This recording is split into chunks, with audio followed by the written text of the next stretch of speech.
Welcome to the News at Rider. I'm Katie LaCourte. Earlier this week, New Jersey state legislatures held a meet and greet session on campus. The purpose was to talk about Governor Jon Corzine's State of the Address. Brian Persons has the story. On Tuesday, the meet and greet with the state legislators was led by two women in the state government, Senator Shirley Turner and Linda Greenstein from the 14th State Legislative District. We're here to talk about the budget address given by Governor Jon Corzine, especially on his cuts to higher education. When I come to these meetings once a year, and they always energize me and make me realize the importance of a renewed commitment to higher education. I really was very pleased with the education that I got, both through public education and private education. And so that's why it's always been a top priority with me. I thought today was an excellent forum for students to come to and talk with the AAUP and their state legislators, because there really is a crisis in in funding higher education.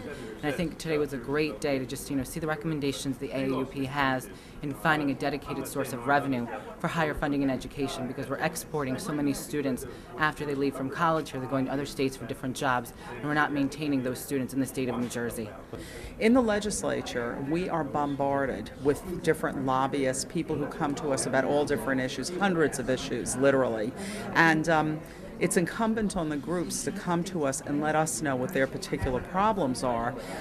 My suggestion is that the only way to do anything about the crisis, and I do believe it's a crisis in higher education in terms of the funding and the commitment from the state, or the lack of commitment, is for all of these groups of colleges to get together and to bring to Trenton an initiative. I thought there was an interesting point that Senator Shirley Turner brought up about how using the funding, taxing the local casinos in Atlantic City, and using the funding from the taxes, that would create a new dedicated source of revenue, possibly for higher funding education, because the governor's budget last year slashed funding to higher education, especially to Rider University and different universities. That this would give a chance for this funding opportunity to fund higher education.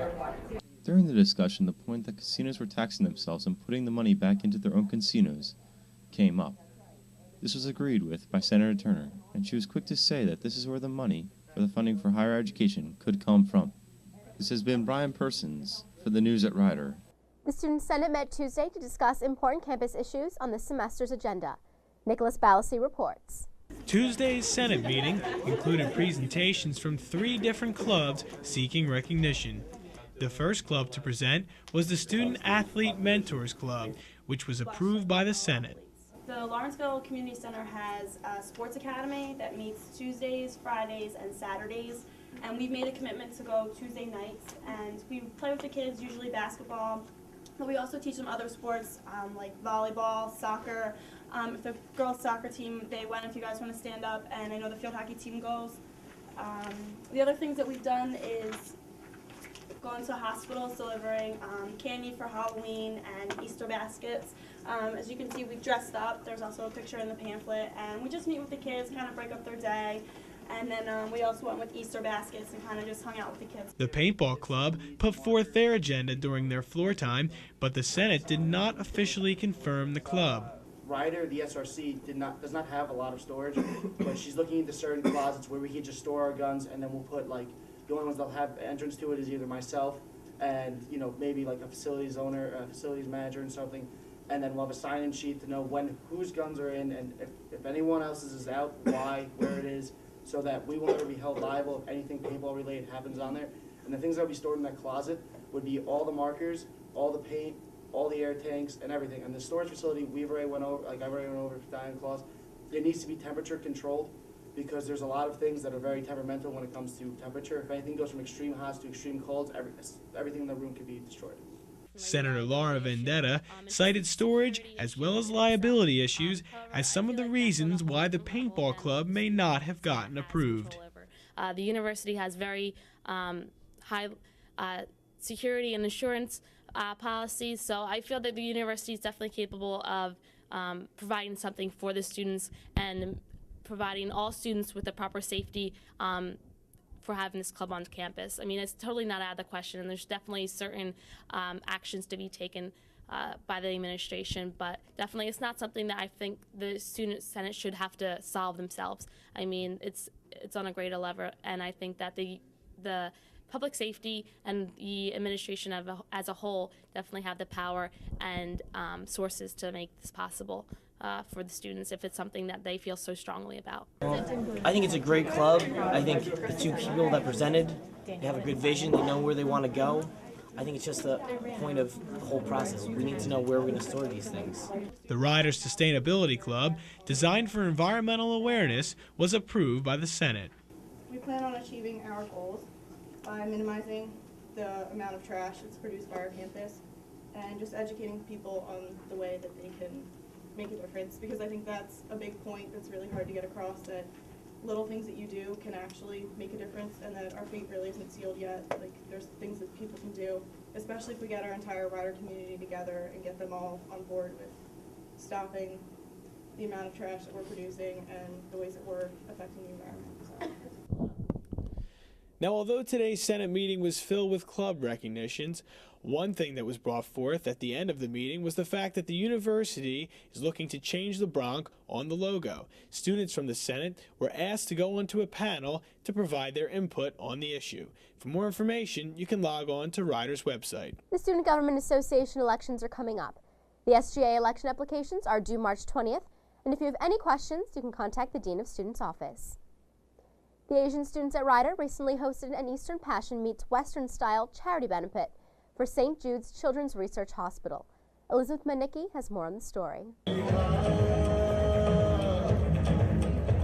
ASAR, Asian Students at Rider, hosted a charity event at the BLC Theater that brought together the Rider community for a good cause. This event, ASHA, a fusion of Eastern Passion and Western Style, is to promote diversity on Rider's campus and also to raise funds for a worthy cause like St. Jude Children's Research Hospital. We feel it's the least we can do to give back to the community. Being all healthy, young, vibrant adults, it's the least we can do to give back to the community and help out those who are not as fortunate. But still, everyone deserves a chance to live their life to the fullest. ASAR is Asian Students at Rider, and we're a small organization, but we're trying to grow in number and get more help and support. We wanted to give back to the community, and it's just such a good cause. And we think raising money for our own organization is not as important as raising it for a charity. So we decided to go with St. Jude.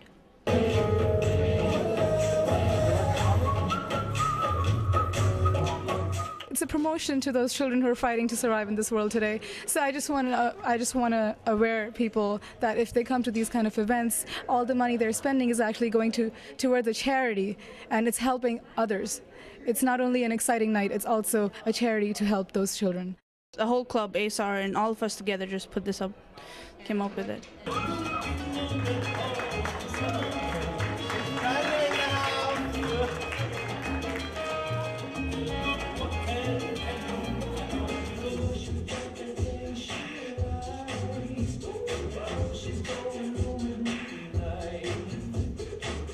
Amazing.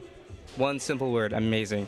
Just seeing them dance on this stage, the vibrant smiles, everything that they have, just, it makes us happy that we did this.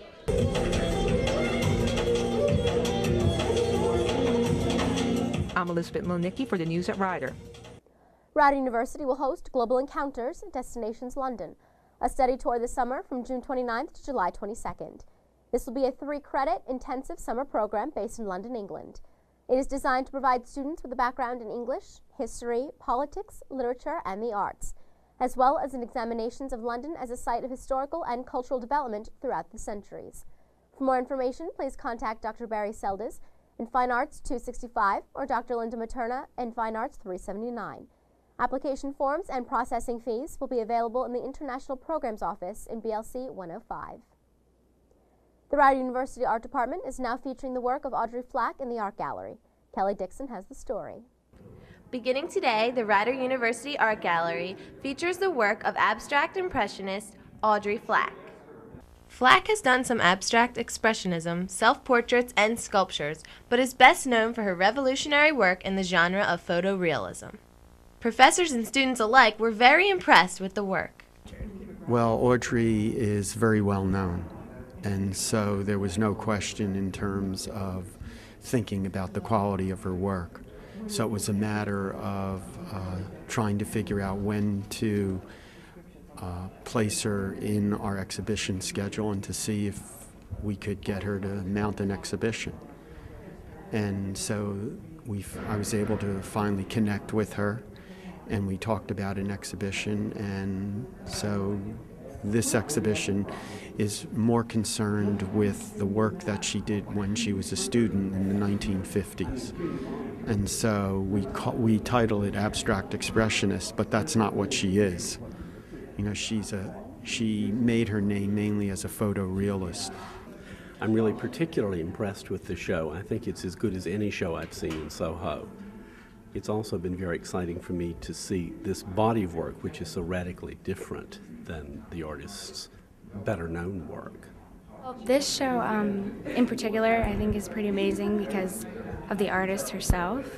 I mean, what she's really known for is photorealism, and to go, you know, from doing these amazing abstract paintings to doing the complete opposite is like pretty amazing. You know, she's really an inspiration, I think. So I just really wanted to see this stuff. It's really awesome. Audrey's work will be on display through April 5th. From the Art Gallery, I'm Kelly Dixon, Channel 20, News at Rider. Earlier this week, Nicholas Balassi sat down with New York Times science columnist Nicholas Wade for an exclusive On the Issues interview. Let's take a look at what was discussed.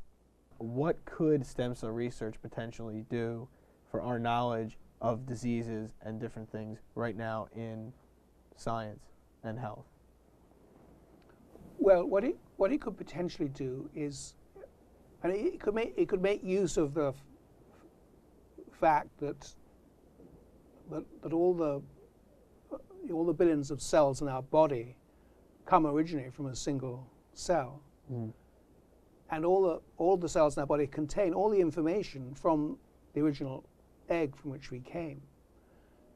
So, and that information is enough not only to sort of design out to create our body in the embryo, but it also has all the information for maintaining it.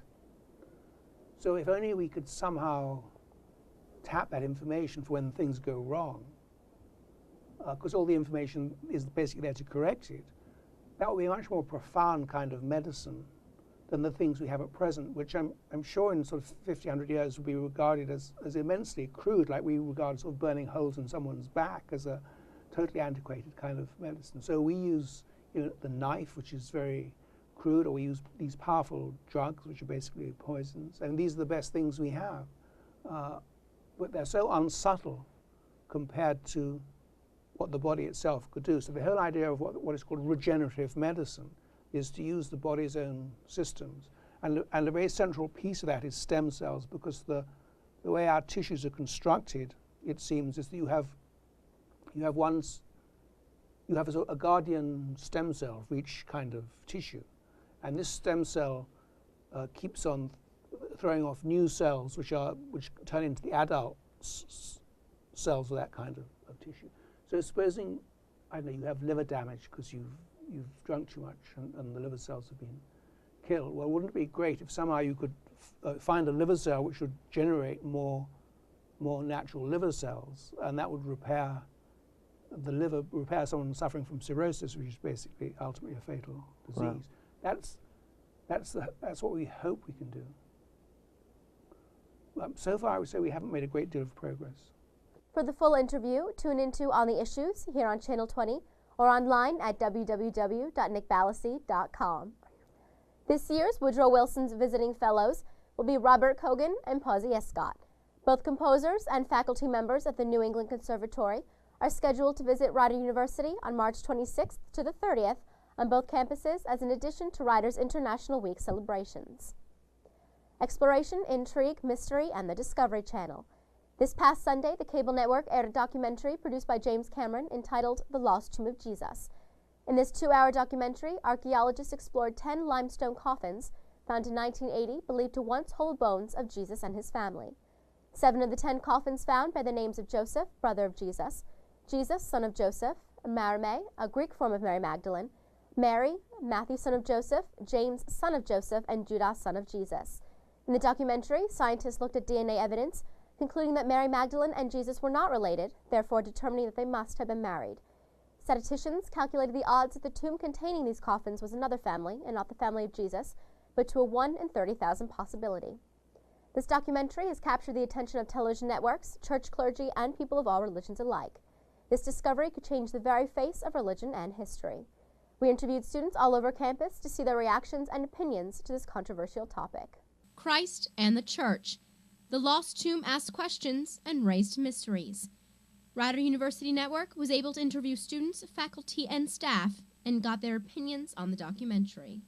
Well, I think the whole thing, it won't destroy the Catholic religion. I think people are still going to believe whatever they want to believe, whether Jesus was resurrected or not, whether it's being proved scientifically. I don't think that people are going to stop believing what they believe. The Catholic religion has followers all over the world, and from scientific evidence, it's not going to drop. However, I do strongly agree with the scientific evidence. I think it's phenomenal that they found it. I was raised Roman Catholic, and this taunts, it messes with my whole idea of what actually happened, Easter and the resurrecting of Jesus, everything that I've been taught since I was little. But I think it's amazing, and I'm going to continue to listen to it. And I think it's something that, if is proven to be true, it's going to change the whole course of many things. So I think that if this turns out to be true, what the documentary claims, it's going to shake the very foundations of the religious world. But I think that we really need to look into it more than just a 2-hour documentary to make an opinion on something that's been kind of, fact for 2,000 years.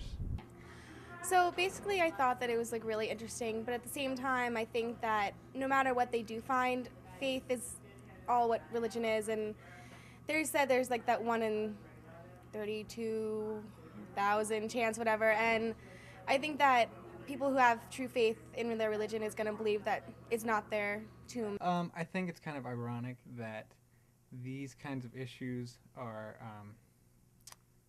they come about when somebody famous points out, like James Cameron, how it was around since the 1980s and it wasn't popular until now, since James Cameron is into it, and the fact that people think Jesus had a son, which is popularized by the Da Vinci Code.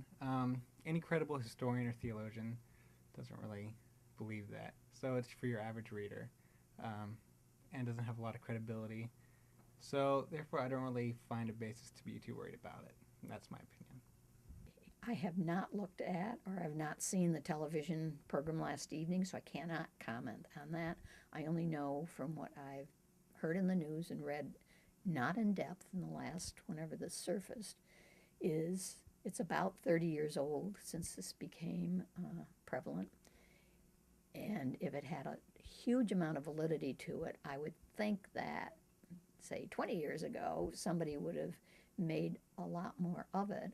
And so I wonder what's happened in these 30 years that it hasn't become more of knowledge. And I would wonder why 300 years ago it hadn't been found, or 600 years ago. So I personally, and just personally without doing a lot of study, am dubious about its validity. I think it's very interesting if it gets more people thinking about the life of Jesus and what Jesus means to us today as Christians, then that all is fine and good. And if people then study his life and know more about him and how to try to be faithful to him and do the many things that he suggested we all do, then I think it's good. I think it's interesting. I love history. But whether I would be able to say that it's got total validity, I haven't done enough studying at this point. But I do think it's interesting you're interested in this subject, and I applaud you for that and for getting people's comments around campus. We tried to get opposing views from the Catholic Church. However, we were denied any comments. We believe that this is because the Pope has not officially came out with any statements. This is Katie LaCourte, Channel 20, News at Rider. For more information about the documentary, please log on to www.discoverychannel.com. The Lost Tomb of Jesus will re-air in rotation during the next few weeks on the Discovery Channel. OIT reminds students that Friday, March 9th, is the last day that they will be able to access mail on the old email server. For information on how to move old messages to the new server, locate Moving Your Old Mail in the Getting Started section of Webmail Help. If you need help moving your old mail, please contact the OIT Help Desk at extension 3000. Westminster's class of 2007 has assembled an array of creative culinary creations from Westminster's multi-talented faculty and staff. Proceeds from the sale of each book will benefit the St. Jude's Children's Hospital and the class of 2007. The Rider University Wellness Week was very successful. Elizabeth Manicki was at the Wellness Fair held in the SRC lobby. Elizabeth? The Wellness Fair held at the SRC lobby offered information on health and safety, as well as free t-shirts and rubber ducks to all Rider students who attended.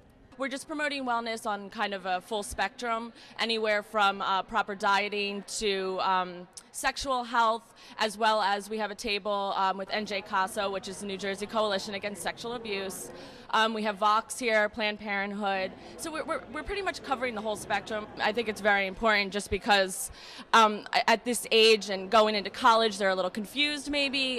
They're being bombarded with new adventures and new opportunities that they might not be used to, maybe coming from a small town or something. So this way, we'll let them know, you know, kind of what to watch out for, kind of how to protect themselves. So it's for the better of them. Students could also learn the art of relaxation with Reiki. Reiki is a technique by which I focus energy from all around into the person that I am treating. And studies have shown that it's very relaxing and it reduces stress and helps people sleep. It was really relaxing, actually. It made you feel kind of sleepy and light almost. I don't know. It's weird. Wellness Week and Wellness Fair were sponsored by many Rider organizations, including the Counseling Center and Focus. Focus stands for Pure Health on Campus Unites Students. So it is our goal as a team to, get the students informed about wellness, about alcohol, about drug use. So Wellness Week is the perfect opportunity for us to come out here and let people know what we're about and try to help as many people as we can. We are actually trying to look for a couple more Focus members, so you guys can come out by March 26th. Go to the New Student Resource Center, get an application, fill it out. There's a little perk. You guys can get $250 for the year to be in it, actually. You do the 3 main theme weeks, or actually it's 2 now, Alcohol Responsibility Week and then Wellness Week. And then also we do the freshman opening, where we do a couple skits for the freshmen and everything, kind of get them realizing, college is a little bit different from high school. This has been Elizabeth Melnicki for the News at Rider. This past weekend, the SRC held its second late night at the SRC for the semester. However, our own Nicholas Balassi found out that the late night wasn't very late. Late night at the Student Recreation Center didn't have much of a turnout. Only a handful of students came to eat food and play on the Xboxes and the brand new PlayStation 3s. Not even free t-shirts could make the Rider community attend the event. Mike Grimm of SEC explained why he got involved in such an event and what could be done in the future so this low turnout doesn't happen again. Well, I work for Intramurals, and they're coincide with rec programs, and I'm just here, representing intramural and rec programs tonight. So. Cool. And what did you think about this event? I mean, could we do something more in the future to make this more popular? There's definitely something we could do more for this. I mean, I was just covering it. I really didn't know about it. I saw a couple flyers here and there, but I think if we get a little bit more word out, have more than just, PlayStation and pool and stuff, just maybe a little event here, you know what I mean? On something like this that we could possibly do, but as something to look forward we could do in the future. So, do you think this lobby needs to be utilized? Was it made to be for events like this? That's why they moved the game room stuff from upstairs. They wanted to get more people in the lobby here, and I think if they just get more people, more stuff to do here. I mean, this is great right now, but you know what I mean. There could be so much more you could do in this little area right here. Well, people at late night at the SRC were actually pretty surprised that not more students would be out at an event like this. One thing that they all do know is that the SRC lobby needs to be utilized in the future for events like these. Attendees here tonight are pretty optimistic about this proposition in the future. In the SRC lobby, I'm Nicholas Balassi, Channel 20, News at Rider. The Rider University Residence Life Office is preparing to close up the campus for spring break. It reminds its residents that all university residencies will close on Friday, March 9th at 5:30 p.m. The residence will reopen on Sunday, March 18th at 2 p.m. No one will be permitted to re-enter the buildings prior to the scheduled opening. Last week, Nicholas Balassi sat down with comedian Wendy Fox after her lecture at Rider University on the exclusive On the Issues interview. They discussed various issues involving alcohol abuse. Is there something at the center of these drinking problems and binge drinking for youth of today that's common among all of it? Because I know it's different situations, like you said, but is there something that's common that you feel affects people as a whole in this area? I think one of the things that I think, in my philosophy, is a little bit different. I don't think that, I think that alcohol and drugs are a symptom of a bigger problem. I think you're only going to reach for outside stimulant when something's not emotionally going right or how you would like for it to be in your world. Okay, then you're going to reach for outside stimulant to try to make yourself happy. All right, I'm one of these people that I really am not going to buy into, and they're just going to wring my neck for this, but I really think that it's a symptom. I don't think that it's a disease. I think that if you start to solve those internal problems, those emotional struggles that we have, which basically is evolution. I mean, but we're always just looking for the easy way out because we don't want to feel uncomfortable, we don't want to feel pain, or we don't want to feel shame, we don't want to feel pain. We just don't want to feel.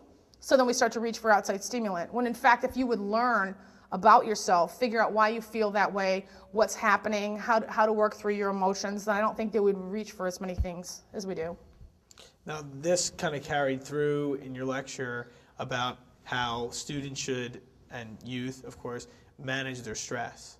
So do you have any thoughts on that, about managing stress, different ways of decompression, and that's one of the things, the spirit of the child, I mean, is a technique. It's a method of staying decompressed. Like when you start to feel yourself get nervous, what would you do if you were 5? Think, oh, I'm in this situation, what would I do if I was 5? Like when you go to a job interview, you're nervous, right? Because you want that person to hire you, you want them to like you. It never dawns on you, I need to interview this person. It never dawns on you to start asking about that job, right? Because you're only worried about being liked. You're only worried about getting hired. Chances are you might get hired and you might not even know enough about that job that you might not even like that job. But a little kid would be different. They would ask a million questions. Well, what am I going to be doing? Where will we be going? What kind of candy will I get? What color is this going to be? What color is that going to be? And they just intuitively ask a million questions. And they usually know what they're getting into before they do because they're just so curious. And they're not concerned about that person. They don't make decisions based upon whether someone likes them or not. And we do. And that's what I'm trying to change. For the full interview, tune into On the Issues here on Channel 20 or online at www.nickballasy.com. Greek life occurs every weekend on this campus, and Brian Persons will be giving quick news briefs as the correspondent on the matter. Brian? Greek life is something that occurs on almost every campus, and ours is no different. This lifestyle would not be able to live on without the group council meetings between the presidents that occur on the first Monday of every month. Here, the presidents can talk about issues that are coming up in their chapters and are affecting Greek life as a whole. It's a President's Roundtable. We host it once a month, and it's a chance for all of the fraternity and sorority presidents to come together and talk about common issues and common goals. They will interact about what programs they're having and how they can each support each other in their programs. They'll have conversations about common concerns that they have, whether it be about housing on campus, whether it be about recruiting on campus. Nicholas Bice, the Interfraternity Council President, was able to explain the upcoming elections occurring in IFC. Well, the biggest thing we're working on right now is elections.